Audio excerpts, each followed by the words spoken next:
Well, hello and welcome everyone. Thank you so much for joining me for another episode of the New Construction Marketing Podcast. I'm your host, Anya Chrysanthon, and I'm very excited for our guest today. Her name is Ellen Leikind, and I had a chance to meet Ellen during Women in Residential Construction Conference in sunny Arizona, where Ellen gave a talk, and it wasn't just a talk. It was definitely unlike anything I've ever seen. It was one of the most entertaining things that I've ever attended. And so I wanted to have Ellen on today so she can teach us, and I'll save the rest for Ellen. So welcome to the show, Ellen. Thanks so much for being here today. Oh, thanks so much for having me. It's great to talk to you and see you again. Yeah. Although now we're in snow instead of sunny Arizona. Yes, last time I saw you, we were going to the pool, so different. So Ellen is a founder of POKERDIVAS, right? So can you tell us a little bit about how you ended up doing what you're doing now, and what is it that you do? Okay, sure. I founded POKERDIVAS about 11 years ago, and it was nothing I had ever envisioned. It was sort of by accident. I spent 15 years in corporate America in marketing, in elevated marketing positions, launching products in health and beauty, and I loved what I did until one day I didn't, and I took a year off so I could, ponder what I was going to do next. And then I finally had some free time, which I hadn't had in 15 years, which I'm sure everybody can identify with. And I started playing poker just recreationally for fun. And I noticed when I went back to work for an entrepreneur, instead of working for a Fortune 500, I was working for an entrepreneur, that a lot of the skills that I was using in poker were helping me in business as it related to negotiation, as it related to reading people, mixing up my game based on who I was with. You have to act very differently when you're working for an entrepreneur than when you're working for a large company, because the resources are different. Entrepreneurs have a 30-second attention span. And so I was doing the same thing. I was launching products and marketing products, but I had I had to mix up my game, so to speak, based on the new group. So that was one aspect. Negotiation. Poker helped me negotiate, read people better. And I started because I'm a woman and people don't expect me to play poker, and I don't really look like a poker player, so to speak.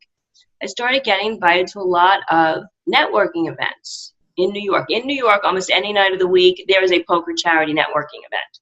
I started getting invited to them. And in fact, in hindsight, I didn't know it at the time, my first event and my light bulb moment for all of this was actually the Netflix PR launch, which was a poker event. Mm-hmm. I have a picture of it. I didn't, at the time, Netflix was, nobody. So I noticed I'd walk in there, 80 men, 5 women. This is like golf all over again. Where are all the women? You're in a very male-dominated industry. Yes. In fact, you know what? I was at an event last night for election of board of directors, and I literally was sitting in the room, and I looked around. It was 100% white. There was not one ethnicity at all, and it was 80, I would say over 80%, probably 90% male. Luckily, the president was actually a female, so there's hope, but it's crazy. It is crazy. It's crazy. It's slowly getting better, and by women getting into these boys clubs like golf, like poker, it helps accelerate that progress. And getting invited to these networking events, the thing that I noticed is you walk in and there'd be a handful of women and 100 men, and this is just like the golf course, and poker is the new golf. So I said, I'm going to start a company, Poker for Professional Women. I really had no idea what I was doing. I was still working at the time, almost full time. And I sent out a mailing. Allure magazine was my first client. And that was, it's 11 years already. And so it grew. It was really ahead of its time. POKERDIVAS was ahead of its time. And now it's extraordinarily relevant. We've become extraordinarily busy because of what's going on with the Me Too. And because companies are not just saying, okay, I'll support women. They're actually putting some money behind it and doing things that are relevant. Having Chardonnay in a conference room is not a women's empowerment event. That doesn't do it. So as you know from firsthand experience, when you're actually learning the game, it's not just playing poker. We don't just teach you how to play poker. We teach you how to use the skills to make you better in business. So learning that, learning the game, learning to read other people, like the poker personality assessment, helps you in everything you do. And it doesn't only help women, it also helps men. I love that. So you guys, here's my deck of cards that I got. My children tried to steal it, and I was like, no, mine. And I think most of us have played poker or some version of poker at some point in our lives, you know, maybe college, whatever, some drinking game, whatever. But so what was so cool is that when Ellen got up on the stage, she was like, guess what? We're actually going to be playing poker today. And everyone was like, ooh, what's going on? So we all had our sunglasses on, and we had a dealer at the table. And essentially in an hour, Ellen did not only teach us how to play poker, but also how to apply principles of poker to your everyday business affairs, so to speak. So I love that you already brought up some of it. So for example, negotiation and mixing it up for different people. So can you talk a little bit about that? Because in sales, we do deal with different personalities. So, you know, you have that, like, a lot of the times the cultural buyer who tries to like really lowball you, versus, you know, a couple that, you know, they also have their own dynamic in relationships, like trying to figure out who's the boss, who do you appeal to, who is really the decision maker. So can you talk a little bit about how to read people? What can we do to make sure we're not missing some little clues, and how can we apply that to really make sure get the upper hand? Sure. Well, you know, there's several factors here that relate to when you're playing the game. One is understanding the personalities of the people. To your point, everyone has a different personality. And the way we divide it into 4 different quadrants: aggressive, passive, tight, and loose. So a very passive, tight person is playing in fear mode. They're afraid of anything going wrong. They only play when they have the nuts, the best hand. So, you know, you would, I'm sure, be able to identify somebody who's just like very fearful of making any sort of decisions. You know, that's one personality. Then you have the person on the other side who's a bit of a bully, and they're a bit reckless. They don't, you know, it's not just about the money in the negotiation for some people. It's about the mind game. You know, I've seen extraordinarily wealthy people, I'm thinking of one in particular, who will negotiate when they sit down in a restaurant and ask for a different type of sushi when when there's a lunch special. I mean, because it's sport for some people, and particularly for men. Men look at negotiation often as sport, and women look at it as a chore, which is a very different, that's a discussion in itself. So you have that personality, and then you have the personality that's very methodical. They're very decisive. They have a plan. They're focused. They know exactly where they're going. You know, they're extremely goal-oriented. And then you have the other person that sort of just goes with the flow. We call them in poker a calling station. So whatever you do, they do, and they just sort of go along. They don't want any controversy. They'll just play along. So identifying who you're playing with, and what you were saying before, how better can you also read them? You have to look at nonverbal cues. And in poker, we call that tells. So whereas a poker tell might be somebody's reaching for their chips before it's their turn, indicating they're so excited to bet they have a great hand. In sales, it could be somebody is, you know, fidgeting with something, indicating that they're nervous. They could be looking over here, something else indicating they're disengaged. You have to re-engage people. That's also true when you're looking for a job. So, you know, 90%, and this is not my statistic, many studies have shown that about 90% of people's interpretation of you is really not what you say, it's your body language, your tone, your posture, your nonverbal cues. And that's why people need to get better at paying attention, not just to what comes out of your mouth, because, you know, people can say anything. Right. And poker, the more you play, I don't know if you continue to play, but the more you play, you'll see that you're going to get better at that. Mm-hmm. And I love when we're playing poker, you said before, you know, when they're dealing cards, before you pick up your own cards, what you should do is actually take a look around your table and look at the reaction of people when they're picking up their cards, because that could give away whether they have a good hand or a bad hand. Yep. Yeah, it's, you know, people like to look at their cards and say, okay, what am I going to do? What am I going to do? And they're only focusing on yourself. And, you know, if you're only focusing on yourself in anything you do, you will lose. You have to pay attention to who you're playing with. So it's much better to try to pick up something from the other people and watch and wait. Mm-hmm. Yeah, I You love that. know, it's hard to do too. You know, you're so interested in what you have, but you really just, you know, take your time, wait till it's your turn. It's not speed poker, and then take a look and see what you can pick up. Mm-hmm.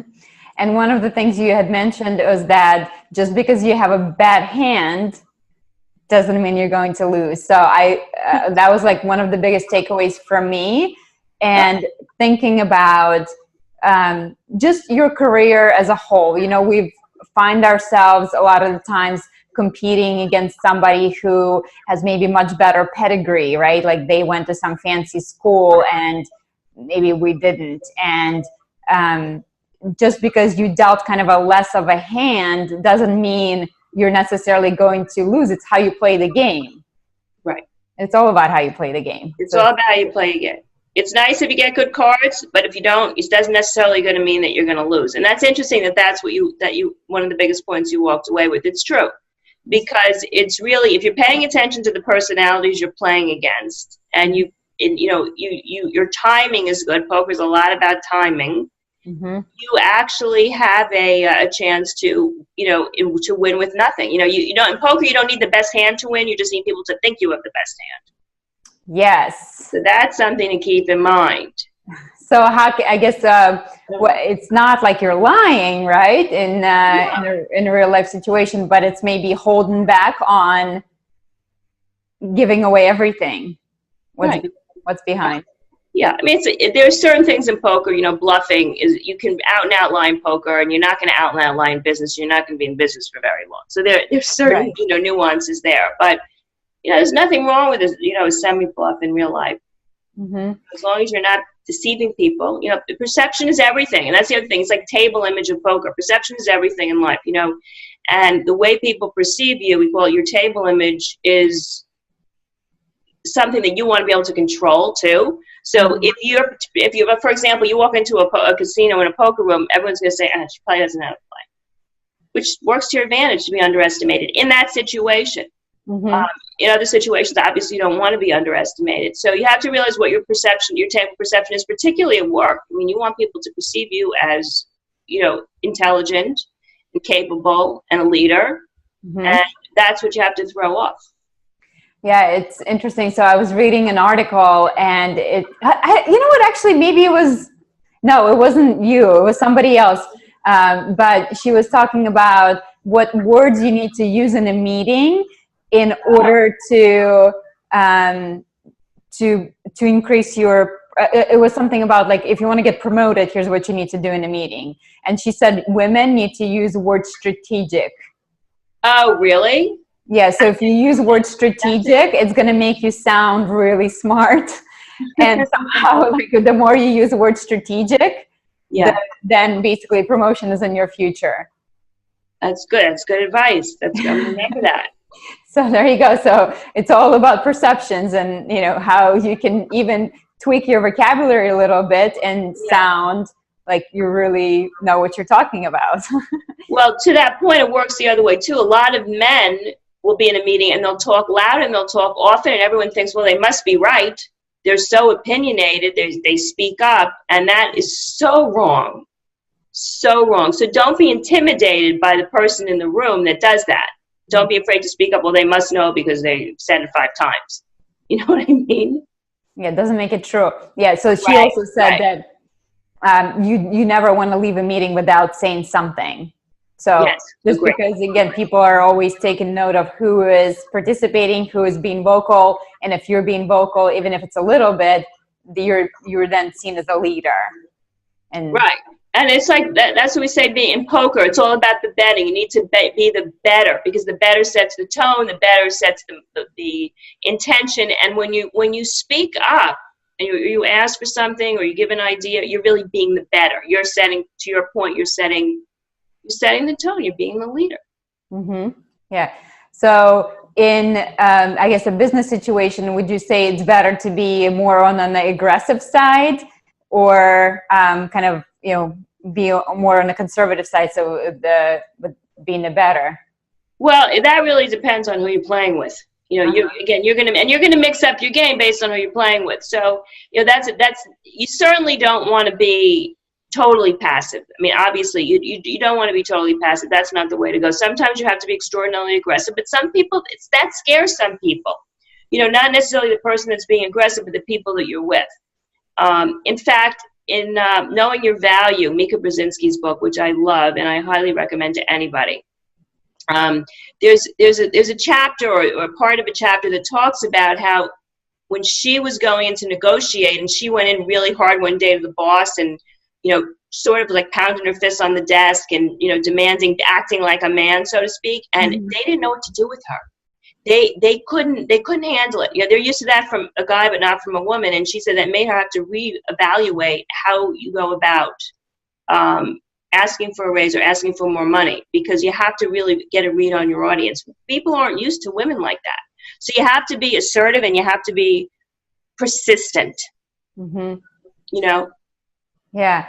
Can you share some of the tricks with us? So I know sometimes when I'm negotiating or even talking to somebody, I feel like everything's right on my face. Like, no poker face. Like right. No, I don't have a poker face. In fact, I think I'm the worst liar in the world because I always feel like my ears turning red. Like, so what can we do, I guess, to help us keep the poker face? Is there some kind of a trick that you use yourself typically? Because, I mean, we can't walk around with sunglasses on, right? Or can we? Well, you could.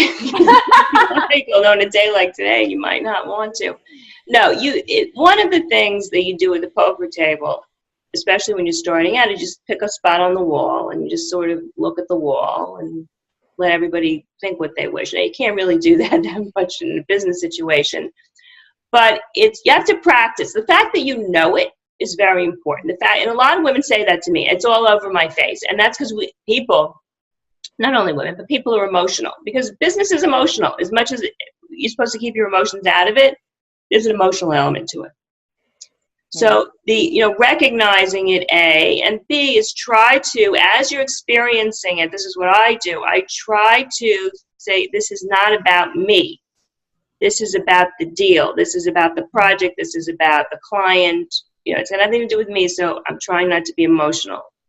And, you know, that shows in your face. It doesn't happen in a day. You have to practice it. And if you know you're like a squinter that's like roll or an eye roll or something, just, there are people like that. People have said that to me too. You know, when I don't like something, you know it. So you just being cognizant of it is a really good way. Yeah, I was watching $1 Million Listing this morning. That's like my, and you know, watching these guys negotiate the deals sometimes, especially like Josh Altman. I think he's so good at like keeping his poker face. Yes, he is. You know, and he always like, oh, you know, the client said this price, but you know, he's actually going above and beyond that. And it's like, wow, how is he keeping a straight face right now? You know, I'd be like, yes. That's a great show. The one in LA, that's the best. Yeah, definitely. So and so Ellen, not only you started your own company and you're doing these I guess seminars, you can call them, right? So was that corporate or like just anybody in business, because you're helping them kind of figure out what they can do. So you know, what type of companies do you typically work with? Well, the Poker Divas program is predominantly for corporations and associations. So we work with a lot of we do team building, leadership, diversity programs, sales meetings, like you were at, workshops as part of a big meeting, recruiting, excluded as a recruiting event. And we work with a lot of male-dominated businesses. So a lot of law firms, finance, accounting, technology, and you know, we've done several events with the building associations, different building associations, you know, male-dominated businesses that want these events because, you know, it allows women to get into the game and then, you know, get everybody together. You're not going to have gender equality with only one gender. And our events, you know, you need everybody in the mix. And our events in the last 3 years, particularly, I'd say about 30% of our events are co-ed. And in the dynamic, men and women play poker very differently, like they do business very differently. And I don't have to say one word. You just see it. You just see it. I mean, I can tell you what it's going to be, but you just see it for yourself. So, that's our focus on corporate. And in New York, we actually have a place, we have a poker club that meets once a month. And it's for people who want to be able to network with this new skill, learn more, and connect. And it gives us a place to have our clients who are very interested in the game to say, okay, now I can practice. Because you got to practice. As you know, you learned it in an hour. The thing about poker is you can learn it in 2 hours, and it takes you 10 years to be really good at it. But unlike tennis or golf, where nobody will play with you if you are bad, in poker, anybody will play with you if you're bad. You just have to show up at the table. So, right? They'll be happy to play with you, right? You take your money to play with you. So, this is just, and also when people, I'll zoom in on women right now. When women do something they've never done before, it just increases your confidence. I mean, as you said when you walked in, you're like, we're playing poker. Who expects that? And then once you're through it, like, this is great. Yeah, it was really, really fun event, actually. So if you guys are hosting some kind of event, definitely consider inviting Ellen out. It was, like I said, one of the best events I've ever been to. So it was fun.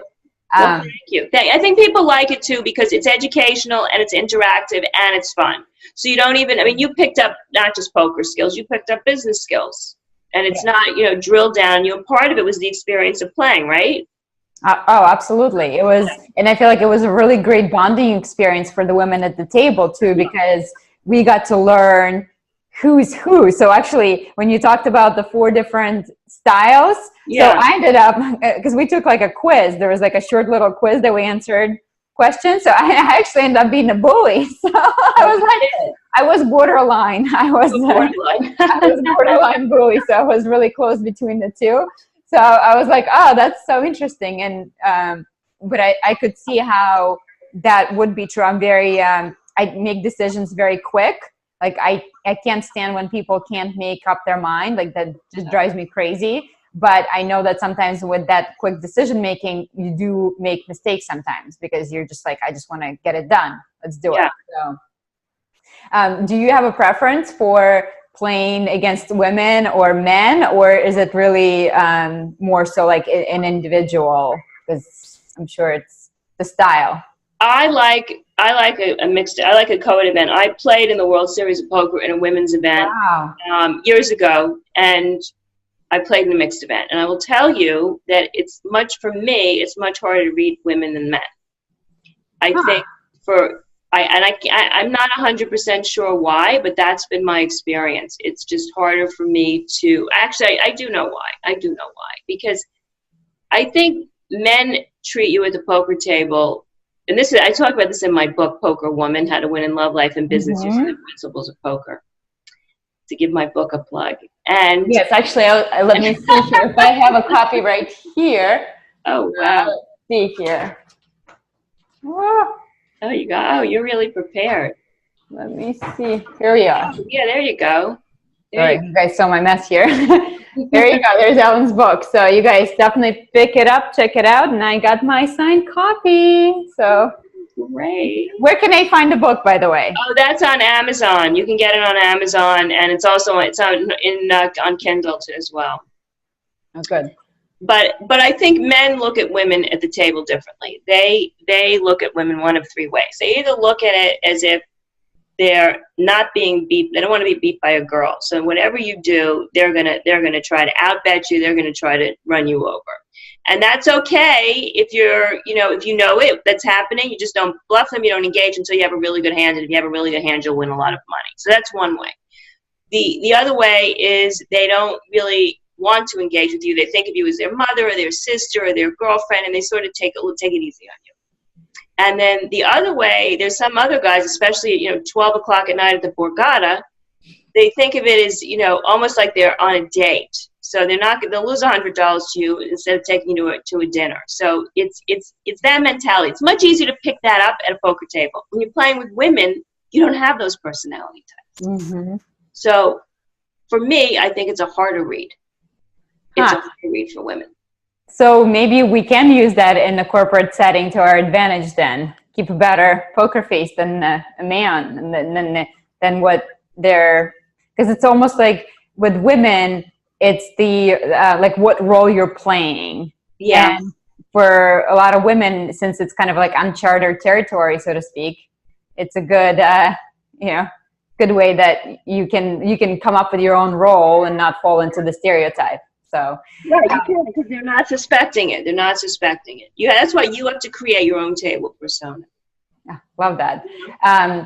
And then now with technology, obviously you can play poker online, right, in front of a computer. Yeah. So how does that change the dynamic of the game, that you're not face to face? So, because in sales now, most people will view you on a computer. Majority of the sales are initiated online first, and then if you're lucky enough, they'll actually come into your model home to see the product if you sold them online. So how does that change the game of poker if you can't read them, right? So definitely changes it. It definitely changes it. And in fact, in the World Series of Poker main event, which is one of the biggest events in the world in the year, it's over July, the online players have a tougher time because they're not people readers. Mm-hmm. Because taking that people, poker is a game of personalities and reading people and, getting a feel and all those things. And without that element, it's a different game. It's a lot more focused on numbers. It's a lot more focused on percentages. So those online players tend to be better at that. But the personal element, to your point, to take it out of poker, it's a different game. And personally, what I like about the game is the personal element. I find nothing interesting about playing poker online, really, unless we're going to have 12 inches of snow, you want to But other than that, it's not of interest to me for that reason, because I like to be amongst the people and, get a read. Yeah, it's a social game. I can see how it would completely change the dynamic. And so you guys thinking about kind of the technology and where we're going with that, think about, again, your chances of presenting yourself on the website, because if you're not presenting yourself on the website in the best possible way, you may not even have that chance to play a game of poker in real life with somebody, because they may just pass you by. So that's exactly. Yeah. Well, thank you, Ellen. I really, really appreciate your being on today. It's such a pleasure speaking with you. You guys make sure to pick up Ellen's book. I will link to it in the show notes. Fabulous. And if anybody's interested in corporate team building and leadership programs, sales meetings, partner meetings at law firms, recruiting events, please check us out at POKERDIVAS.com. Unfortunately, a lot of companies block that URL because they think it's gambling, but it's not a gambling program. So maybe book it at home. Yeah, book it at home. And I will link to that on show notes as well. And Ellen, is there a place where you hang out more online that you'd want people to connect with you? Yeah, on LinkedIn. If you can connect with Poker Divas or Ellen Leikind, Leikind on LinkedIn, that would be great. We're also at Poker Divas on Twitter and Instagram. You can find us there too. That's great. So yeah, you guys, like I said, it was honestly one of the more entertaining, fun events I've ever been to. And you're like, wait, we're playing poker? What's going on? So I feel like we just needed beers, to go along with that. Right. It was absolutely phenomenal. And I think actually women at my table, I got to know them so much better and so much more than I have during, pretty much the whole day sitting next to them. So it's a great way to figure out personalities and make friendships and kind of connect with your coworkers. So if you're looking like even team building, I think it's a great event. So yeah, it is. I'm glad you liked it. It was so great to meet you. It was awesome to meet you as well. I am sure we'll talk soon. And thank you so much for being on today, Ellen. Thank you for having me, Anya. It was great to talk to you. All right, bye. Okay, bye.